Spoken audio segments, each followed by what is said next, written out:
વહાલા દર્શક મિત્રો, આજે આપનો અમૂલ્ય સમય આપીને સ્તવન કાર્યક્રમમાં ભાગ લેવા બદલ હું આપ સૌનો ખૂબ જ આભાર માનું છું. સ્તવન કાર્યક્રમ દ્વારા અમે આપને સમજાવવાનો પ્રયાસ કરી રહ્યા છીએ કે ઈશ્વર તમારી પાસેથી શું ઈચ્છે છે એ તમે જાણી શકો, જેથી તમારું જીવન ધન્ય બની જાય. વહાલાઓ, આ કાર્યક્રમમાં અમે આપને ઈશ્વરના સ્વભાવને પણ સમજાવવાનો પ્રયાસ કરી રહ્યા છીએ, કારણ કે આપણે મનુષ્યો તરીકે ઈશ્વરના વ્યવહારને જાણતા નથી અને તેથી આપણે તેમને દુઃખી કરીએ છીએ. ખરું ને મિત્રો? અને ઈશ્વરના અનન્ય આશીર્વાદોને ચૂકી જઈએ છીએ. આ દિવસોમાં આપણે ગણનાના પુસ્તકનો અભ્યાસ કરી રહ્યા છીએ. યાજકો અને લેવીઓને યહોવાના મુલાકાત મંડપને લગતી કોઈ પણ સેવા કે કોઈ પણ અપવિત્ર કાર્યસ્થિતિ માટે જવાબદાર ગણવામાં આવતા હતા. ઈશ્વરની સેવા તેઓએ ખૂબ જ સંભાળપૂર્વક કરવી પડતી હતી. ઈશ્વરે તેમના સેવકો માટે ખૂબ સ્પષ્ટ નિયમો નક્કી કર્યા છે. જો આપણે આપણા જીવનમાં ઈશ્વરની યોજનાઓનું પાલન કરીશું તો આપણે ઘણી બધી સમસ્યાઓથી દૂર રહી શકીશું. નવા કરારમાં ખ્રિસ્તના રક્તનો ઝરો ઉપલબ્ધ છે, જેમાં વિશ્વાસ તથા પસ્તાવા સાથે આપણે સર્વ પાપથી શુદ્ધિકરણ પ્રાપ્ત કરી શકીએ છીએ અને આ શુદ્ધિકરણ દ્વારા આપણે ઈશ્વરની નજીક આવી શકીએ છીએ. તો ચાલો દર્શક મિત્રો, આપણે આજના અભ્યાસ તરફ આગળ વધીએ. પ્રિય મિત્ર, હવે તમે જોશો મિત્ર તો ગણનાના પુસ્તકના 18મા અધ્યાયની પહેલી કલમમાં લખવામાં આવ્યું છે, અને યહોવાએ હારૂનને કહ્યું, પવિત્ર સ્થાનમાંનો અન્યાય તારે તથા તારી સાથે તારા દીકરાઓને તથા તારા બાપના ઘરનાને શીર છે, અને તારા યાજક પદનો અન્યાય તારે તથા તારી સાથે તારા દીકરાઓને શીર છે. ઈશ્વર લેવીઓને કહે છે કે જે પરિણામો આવશે એ માટે એ લોકો જવાબદાર છે. આપણે યાદ રાખવું જોઈએ મિત્ર કે કોરાહ લેવી હતો. ઈશ્વર વિરુદ્ધનો બળવો લેવીય કુળમાં ઉદ્ભવ્યો, અને એ બળવો તો બહુ જ ગંભીર હતો, જે આપણે 17મા અધ્યાયમાં જોઈ ગયા છીએ. ઈશ્વર એમને કહે છે કે આ માટે એ લોકો જવાબદાર છે. આજે તમે અને હું પણ મિત્ર સમાજમાં આપણી છાપ માટે, આપણી સાક્ષી માટે જવાબદાર હોઈએ છીએ. આપણે આપણા જીવનોમાં અને કુટુંબોમાં રહેલા પાપ માટે જવાબદાર છીએ. ઈશ્વર હારૂનને એ જ બાબત જણાવે છે. બીજી અને ત્રીજી કલમ જોશો. અને લેવીના કુળના તારા ભાઈઓને, એટલે તારા બાપના કુળને તું તારી સાથે લાવીને તારી પાસે રાખ, કે તેઓ તારી સાથે જોડાઈને તારી સેવા કરે, પણ તું ને તારી સાથે તારા દીકરા સાક્ષ્યના મંડપની આગળ રહો, અને તેઓ તારી તથા સર્વ મંડપની સેવા કરે. કેવળ તેઓ પવિત્ર સ્થાનમાંના પાત્રોની તથા બેદીની પાસે આવે નહીં, કે તેઓ તથા તમે માર્યા ન જાઓ. ઈશ્વરે એ દિવસે બહુ જ ચોક્કસ રીતે સૂચના આપી કે હારૂન અને તેના દીકરા સાક્ષ્ય મંડપ માટે, સાક્ષ્ય મંડપની ચીજ વસ્તુઓ માટે અને વેદી માટે જવાબદાર હતા. અને એ પછી ઈશ્વર એમને યાજકોના હકના અર્પણો વિશે સૂચના આપે છે. યાજકોનું ભરણ પોષણ અર્પણોના અમુક હિસ્સાથી કરવાનું હતું, ને આખું આરતીયાર પણ યાજકોને આપવાનું હતું. 19મી કલમ તમે જુઓ, ગણનાનું પુસ્તક 18મો અધ્યાય 19મી કલમ જુઓ. ઇસ્રાયેલ પુત્રો જે પવિત્ર વસ્તુઓ યહોવા પ્રત્યે ચડાવે છે, તેઓના સર્વ ઉછાલિયાર પણ મેં તને તથા તારી સાથે તારા દીકરાઓને તથા તારી દીકરીઓને સદાના હક તરીકે આપ્યા છે. તે સદાને માટે યહોવાની સન્મુખ તારે સારું તથા તારી સાથે તારા સંતાનને સારું લૂણનો કરાર છે. હવે એ દિવસોમાં એ રીતે કરાર ઉપર મુદ્રા મારવામાં આવતી હતી મિત્ર. લૂણનો એટલે કે મીઠાનો ઉપયોગ ઈશ્વરને અર્પવામાં આવતા બલિદાનોમાં થતો હતો. મીઠાનો લૂણનો કરાર એ કાયમી બની જતો હતો. 20મી કલમ. અને યહોવાએ હારૂનને કહ્યું કે તેઓના દેશમાં તારે કંઈ વતન ન હોય, ને તેઓ મધ્યે તારે કંઈ ભાગ પણ ન હોય. ઇસ્રાયેલ પુત્રો મધ્યે તારો ભાગ તથા તારું વતન હું જ છું. હારૂન અને બધા લેવીઓને વતનની જમીનમાંથી કોઈ જ હિસ્સો મળવાનો નહોતો. એમને ખેતરો મળવાના નહોતા. ઈશ્વર પોતે એમનો વારસો બનવાના હતા. ઈશ્વર પોતે એમનું જતન કરવાના હતા. લેવીઓએ ઈશ્વર પરના વિશ્વાસમાં જીવવાનું હતું. 21-23 કલમો. વળી લેવીના દીકરાઓ જે સેવા કરે છે એટલે મુલાકાત મંડપની સેવા, તેને બદલે જુઓ, મેં તેઓને ઇઝરાયેલમાં સઘળા દશાંશનો વારસો આપ્યો છે, અને હવેથી ઇઝરાયેલ પુત્ર મુલાકાત મંડપની પાસે ન આવે, રખીને તેમને માથે દોષ બેસે ને તેઓ માર્યા જાય. પણ લેવીઓ મુલાકાત મંડપની સેવા કરે ને તેઓનો અન્યાય તેમને માથે રહે. તમારી પેઢી દર પેઢી સદાને માટે તે વિધિ થાય ને ઇઝરાયેલ પુત્રોમાં તેઓને વતન ન મળે. મિત્ર, લેવીઓએ મુલાકાત મંડપમાં ઈશ્વરની સેવા કરવાની હતી અને ઇઝરાયેલી પ્રજાના દશાંશમાંથી એમનું ભરણ પોષણ કરવાનું હતું. આ બાબત મિત્ર આપણને સૂચવે છે કે ઈશ્વરની સેવામાં રહેલા સેવકોનું આપણા દાન ધર્મથી ભરણ પોષણ કરવાની જવાબદારી આપણી છે. 25 અને 26મી કલમ શું કહે છે?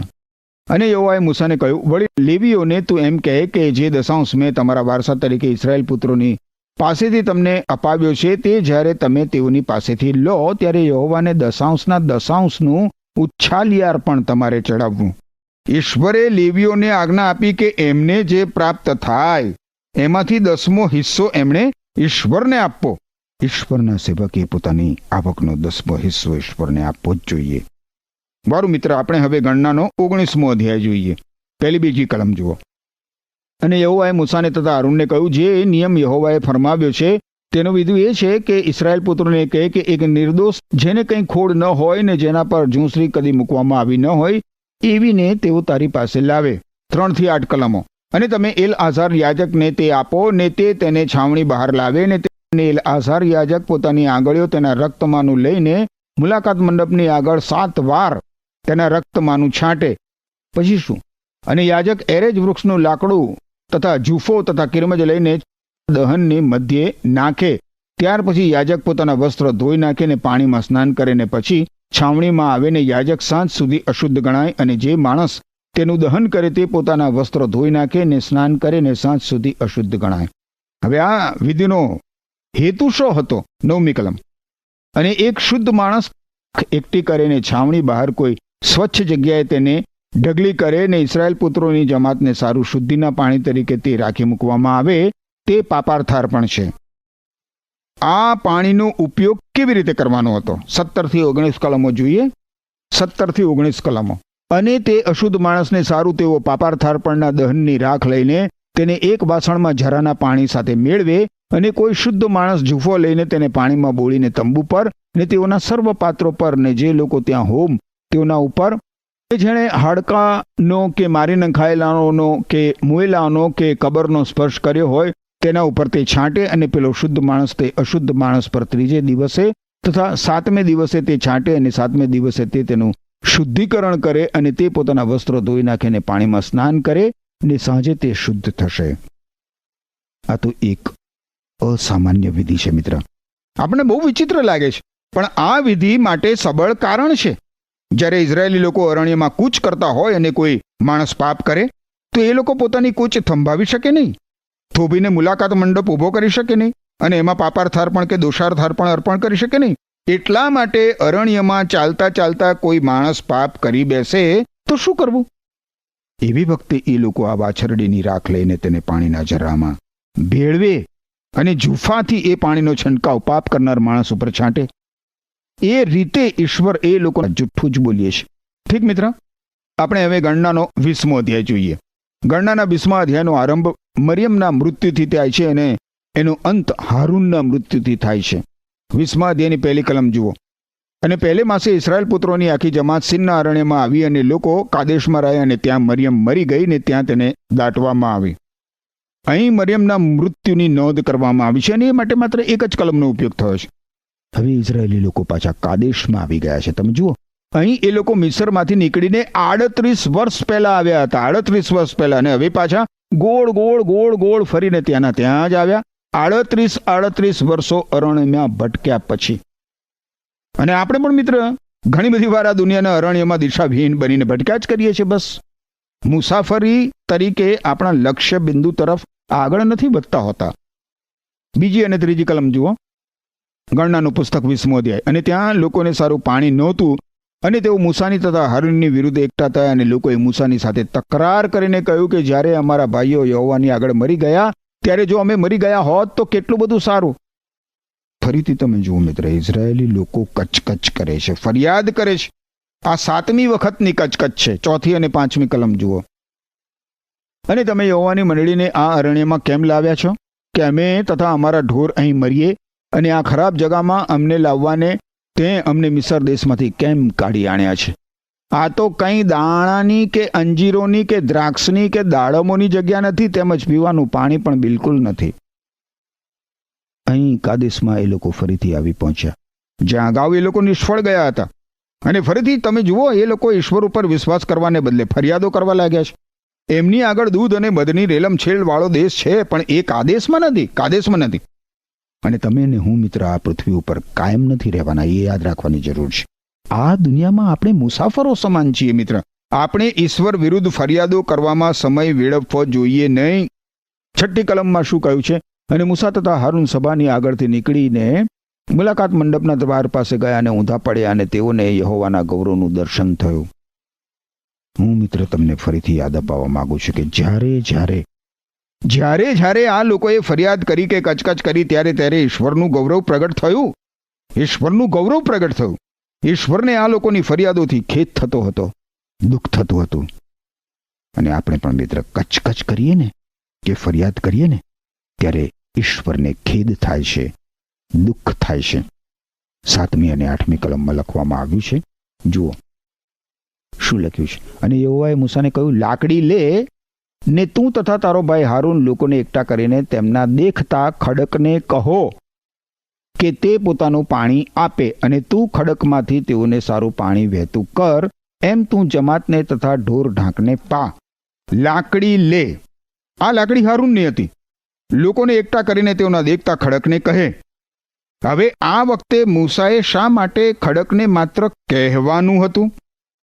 કારણ કે નિર્ગમનના પુસ્તકમાં દર્શાવ્યા પ્રમાણે આ અગાઉ ઘણા વર્ષો અગાઉ ખડક પર લાકડી મારવામાં આવી હતી, અને એમાંથી પાણી નીકળ્યું હતું.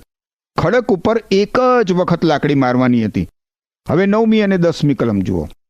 અને જેમ યહોવાએ મૂસાને આજ્ઞા કરી હતી, તેમ તેણે તેની સન્મુખ લાકડી લીધી, અને મૂસાએ તથા હારૂને ખડક આગળ મંડળીને એકઠી કરીને તેણે તેઓને કહ્યું કે હવે હે દંગાખોરો સાંભળો, શું અમે તમારે સારું આ ખડકમાંથી પાણી કાઢીએ? માત્ર ઇઝરાયેલી લોકો જ ફરિયાદ કરે છે એવું નથી. તમે જુઓ મિત્ર, મૂસા પણ ફરિયાદ કરે છે. લોકોથી કંટાળી ગયો છે. આ ઇઝરાયેલી લોકોથી મૂસા કંટાળી ગયો છે. અને મૂસા અહીંયા ભૂલ કરી રહ્યો છે. એ કહે છે કે શું અમે તમારા માટે પાણી કાઢીએ? મૂસા લોકો માટે ખડકમાંથી પાણી કાઢવાનો નહોતો મિત્ર. પાણી તો ઈશ્વર પૂરું પાડવાના હતા. આ ખડક તો પ્રભુ ઈસુ ખ્રિસ્તનું સૂચન કરે છે. મૂસા હવે તમે જુઓ ગુસ્સે થઈ ગયો છે, અને એણે જે ના કરવું જોઈએ એ જ એ કરે છે. અને એ કારણથી તે વચનના દેશમાં પ્રવેશ કરી શકશે નહીં. 11મી કલમ જુઓ શું કહે છે. 11મી કલમ. અને મૂસાએ પોતાનો હાથ ઉપાડીને ખડકને 2 વાર પોતાની લાકડી મારી, અને પાણી પુષ્કળ ફૂટી નીકળ્યું, અને લોકોએ તથા તેઓના ઢોરોએ પણ પીધું. મૂસાએ એક પણ વખત ખડકને લાકડી મારવાની નહોતી. ખડક પર લાકડી તો અગાઉ ક્યારનીએ મારવામાં આવી હતી. ખડક એ તો પ્રભુ, અને તેમાંથી તેઓએ પાણી પીધું. મૂસાએ ભૂલ કરી. એમ છતાં તમે જુઓ, ખડકમાંથી પાણી આવવાનું બંધ ન થયું. ઈશ્વર કેટલા બધા કૃપાળુ છે. 20મા અધ્યાયની 12મી કલમ જુઓ. ગણનાનું પુસ્તક 20મો અધ્યાય 12મી કલમ. અને યહોવાએ મૂસાને તથા હારૂનને કહ્યું, મારા પર વિશ્વાસ ન કરતા ઇસ્રાયેલ પુત્રોની દ્રષ્ટિમાં તમે મને પવિત્ર મનાવ્યો નહીં, માટે જે દેશ મેં આ મંડળીને આપ્યો છે તેમાં તમે તેઓને પહોંચાડશો નહીં. ઈશ્વર અહીં કહે છે કે મૂસા અને હારૂને તેમના પર વિશ્વાસ કર્યો નહીં. એમણે ઈશ્વરને ઇઝરાયેલી લોકો સમક્ષ પવિત્ર પણ ઠરાવ્યા નહીં. અર્થાત જે ચમત્કાર થયો એનું માન મૂસા અને હારૂને લઈ લીધું. નવા કરારમાં નોંધવામાં આવ્યું છે મિત્ર, એ પ્રમાણે આખરે મૂસા વચનના દેશમાં જોકે પહોંચી શક્યો. એ દેશમાં પરિવર્તનના પર્વત ઉપર એ પ્રભુ ઈસુ ખ્રિસ્ત સમક્ષ પ્રગટ થયો હતો. 13મી કલમ જુઓ. એ તો મરીબા એટલે તકરારના પાણી છે, કેમ કે ઇસ્રાયેલ પુત્રોએ યહોવાની સાથે તકરાર કરી, અને તેઓ મધ્યે તેણે પોતાને પવિત્ર મનાવ્યો. આજે પણ મિત્ર આપણું પણ મોટામાં મોટું પાપ અવિશ્વાસ છે. આપણે ઈશ્વરના વચન પ્રમાણે ઈશ્વર ઉપર વિશ્વાસ કરીએ નહીં. એ તો ઈશ્વરના ચારિત્ર ઉપર ભયંકર પ્રહાર છે. 14મી અને 15મી કલમમાં લખવામાં આવ્યું છે. અને મૂસાએ કાદેશથી અદોમની રાજાની પાસે માણસોને મોકલીને કહેવાવ્યું કે તારો ભાઈ ઇઝરાયેલ એમ કહે છે જે સગળું કષ્ટ અમને પડ્યું છે તે તું જાણે છે. એટલે કે અમારા પિતરો મિસરમાં ગયા અને અમે મિસરમાં લાંબી મુદત સુધી રહ્યા અને મિસરીઓએ અમને તથા અમારા પિતરોને દુઃખ દીધું અને અમે યહોવાને હાંક મારી ત્યારે તેણે અમારી વાણી સાંભળીને દૂતને મોકલીને અમને મિસરમાંથી કાઢી લાવ્યો અને જો અમે તારી સરહદના છેડા પરના કાદેશ નગરમાં આવી પહોંચ્યા છીએ. મૂસા અદોમના રાજાને પોતાની પ્રજાનો ટૂંકો ઇતિહાસ જણાવે છે અને એના રાજમાં થઈને પસાર થવાની પરવાનગી માગે છે. 17મી કલમ. કૃપા કરીને અમને તારા દેશમાં થઈને જવા દે. ખેતરોમાં અથવા દ્રાક્ષાવાડીઓમાં થઈને અમે નહીં ચાલીએ ને કૂવાઓનું પાણી પણ નહીં પીએ. અમે રાજમાર્ગે ચાલીશું અને તારી સરહદ ઓળંગતા સુધી અમે જમણે કે ડાબી બાજુએ નહીં ફરીએ. ઇસરાયેલી લોકોએ અદોમના રાજાને ફરી ખાતરી આપી કે એ લોકો એના દેશમાં કશું નુકસાન કરશે નહીં. 20-22 કલમ જોશો. અને તેણે કહ્યું, તું પાર જવા નહીં જ પામશે. અદોમનો રાજા આ પ્રમાણે ઇઝરાયેલી લોકોને કહે છે કે તું પાર જવા નહીં જ પામશે. અને અદોમ ઘણા લોકો તથા બળવાન હાથ સહિત તેની સામે નીકળી આવ્યો, ઇઝરાયેલી પ્રજાની સામે. એ રીતે અદોમે ઇઝરાયેલને પોતાની સીમમાં થઈને જવા દેવાની ના પાડી, માટે ઇઝરાયેલ પુત્રો તેની પાસેથી બીજી તરફ વળ્યા. અદોમ દેશમાં પસાર થઈને આગળ વધવાની ઇઝરાયેલી લોકોને પરવાનગી મળી હોત ને મિત્ર, તો એમણે ગોળ ગોળ ફરીને જવું ના પડત. મને લાગે છે કે મૂસાએ અહીં ભૂલ કરી. ફરીવાર મૂસાએ મેઘ સ્તંભને અનુસરવું જોઈતું હતું. એણે ચિંતા કરવાની જરૂર નથી. ઈશ્વર એને માર્ગદર્શન અને દોરવણી આપે. અદોમ પાસે પરવાનગી માંગ્યા વગર મૂસાએ મેઘ સ્તંભને અનુસરવું જોઈતું હતું. મને લાગે છે કે મેઘ સ્તંભ ઇઝરાયેલી પ્રજાને એ રીતે દોરી જાત કે એમણે અદોમની સાથે સહેજ પણ સંઘર્ષમાં ઉતરવું ના પડત. આ તો ઈશ્વરની આગળ દોડી જવાની વાત છે. મૂસાએ એવી જ વાત કરી અને આપણે પણ મિત્ર ઘણી બધી વાર એવું જ નથી કરતા. એવું જ કરીએ છીએ, ઈશ્વરની આગળ દોડવાની વાતો. 23 અને 24 કલમો જુઓ. અને હોર પર્વતમાં અદોમ દેશની સરહદ પાસે યહોવાએ મૂસાને તથા હારૂનને કહ્યું, હારૂન પોતાના પૂર્વજોની સાથે મળી જશે, કારણ કે જે દેશ મેં ઇઝરાયેલ પુત્રોને આપ્યો છે તેમાં તે જવા પામશે નહીં, કેમ કે તમે મરીબાહના પાણી પાસે મારા વચન વિરુદ્ધ દંગો કર્યો. હવે હારૂનના મૃત્યુ સાથે આ અધ્યાયનો અંત આવશે મિત્ર. આજે એવા ઘણા લોકો છે જે ઉદ્ધાર પામવા છતાં આ જીવનમાં ઉદ્ધારના ફળો ચાખતા નથી અને એમના જીવનોમાં પવિત્ર આત્માની શાંતિ હોતી નથી. એ લોકો જાણતા નથી હોતા કે પ્રભુ ઈસુ ખ્રિસ્તના પગલામાં પગ મૂકીને ચાલવું એટલે શું. ઈશ્વર ઉપરના અવિશ્વાસને કારણે મિત્ર એવું બનતું હોય છે. 25 થી 29 કલમો જોઈએ. અહીંયા લખવામાં આવ્યું છે, હારૂને તથા તેના દીકરા એલઆઝારને લઈને તેઓને હોર પર્વત ઉપર લાવ અને હારૂનના વસ્ત્રો ઉતારીને તેના દીકરા એલઆઝારને પહેરાવ અને હારૂન ત્યાં મરી જશે ને પોતાના પૂર્વજોની સાથે મળી જશે. અને જેમ યહોવાએ આજ્ઞા આપી હતી તેમ મૂસાએ કર્યું અને આખી જમાતના દેખતા તેઓ હોર પર્વત પર ચડ્યા અને મૂસાએ હારૂનના વસ્ત્ર ઉતારીને તેના પુત્ર એલઆઝારને પહેરાવ્યા અને ત્યાં પર્વતના શિખર પર હારૂન મરી ગયો અને મૂસા તથા એલઆઝાર પર્વત પરથી ઉતર્યા અને આખી જમાતે જોયું કે હારૂન મરી ગયો. ત્યારે તેઓએ એટલે ઇસ્રાયેલના આખા ઘરનાએ હારૂનને લીધે 30 દિવસ સુધી શોક પાડ્યો.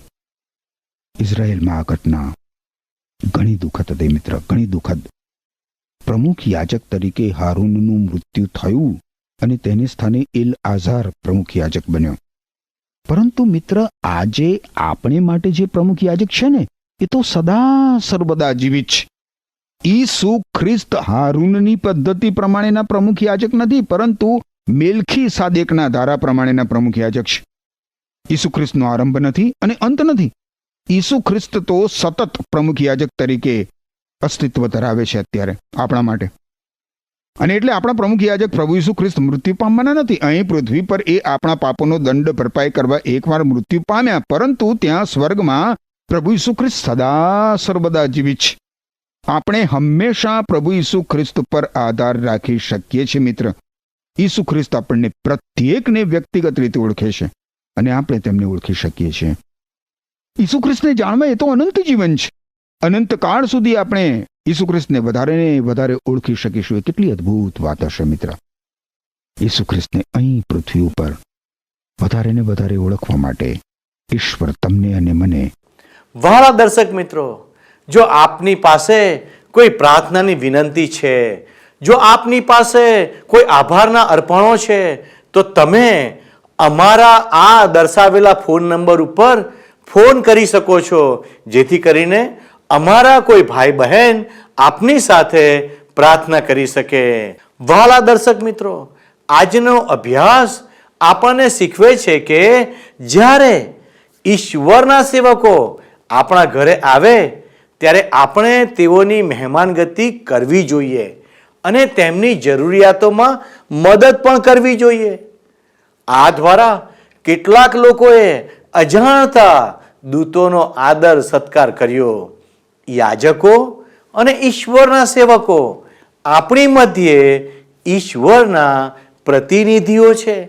જ્યારે આપણે તેમની સંભાળ રાખીએ છીએ અને આ સમજણ સાથે તેમની સેવા કરીએ છીએ, ત્યારે આપણે ઈશ્વરની સેવા કરીએ છીએ અને તેમનો આદર પણ કરીએ છીએ. અને ઈશ્વરના વચન મુજબ એ આપણું પ્રતિફળ છે. વહાલા મિત્રો, ઈશ્વર ઈચ્છતા નથી કે આપણામાંથી કોઈ પણ ઈશ્વરની તારણની યોજનાથી વંચિત રહી જાય, જે તેમણે ઈસુના વધસ્તંભ પરના બલિદાન દ્વારા પૂર્ણ કરી છે. તેથી ઈસુના સંપૂર્ણ બલિદાનને સમજવા માટે બાઇબલ આપણને તક વારંવાર આપે છે કે જૂના કરારમાં કરવામાં આવતા તમામ બલિદાન ઈસુના એક જ બલિદાનમાં પૂર્ણ થાય છે. આપણે પાપી છીએ. તેનું પ્રાયશ્ચિત કરવા માટે સંપૂર્ણ બલિદાનની જરૂર છે. આ બલિદાનને સમજવું અને વિશ્વાસ કરવો અને આપણા પાપોની કબૂલાત કરવી, તે આપણને ઈશ્વર સાથે મીઠી અને શાશ્વત મુલાકાતમાં લાવે છે. ઈશ્વરનું વચન આપણને તેમની તરફ વાળવા માટે બોલાવે છે, જેથી આપણે બધા ઈશ્વરના રાજ્યના વારસદાર બની શકીએ. વારું મિત્રો, આવો આપણે પ્રાર્થના કરીએ કે આ તારણની યોજનાથી કોઈ વંચિત ન રહે. પ્રાર્થના કરીએ. ભલા ઈશ્વર પિતા, અમે તમારો આભાર માનીએ છીએ, કારણ કે તમે અમારા માટે તારણની યોજના બનાવી. આ તારણની યોજનામાં સામેલ થવા તમે અમને મદદ કરો. અમારી આ પ્રાર્થના ઈસુના નામમાં માગીએ છીએ, માટે સાંભળો ને સ્વીકાર કરો. આમેન. ઈશ્વર આપ સર્વને આશીષિત કરો. આમેન.